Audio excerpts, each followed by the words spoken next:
ভাইয়া কোথায় যাচ্ছেন? আর কোথায় যাব, যাচ্ছি একটু কার্জনের দিকে। হ্যাঁ বন্ধু, ক্যালকুলাসে তো 4 থেকে 5 দিন পড়াশোনা করলাম, কিন্তু কোনো কিছু হইলো না।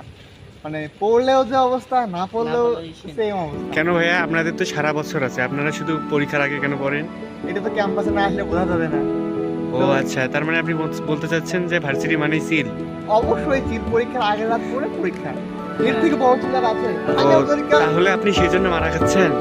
অবভিয়াসলি আমরা হচ্ছে ক্যালকুলাস পরীক্ষায় আমরা 5 দিন পড়ছি, সবাই মিলে একসঙ্গে গ্রুপ করে 5 দিন পড়ছি, তারপরেও সেম। কিন্তু ম্যাডাম তো সহজ প্রশ্ন দিচ্ছিল, আপনি পারেন নাই, সেটা আপনার সহজ ব্যর্থতা। কোশ্চেন দেয়, সবার জন্য তো সহজ কোশ্চেন থাকে। তুমি কিছু বলো। সহজ কোশ্চেনের মধ্যেই দেখবা যে পরীক্ষার হলে গিয়ে অনেকগুলো গোলমাল করে ফেলেছে, বুঝছো? যাই হোক, পড়াশোনার টপিক একটু বাদ রাখি, যেহেতু আমাদের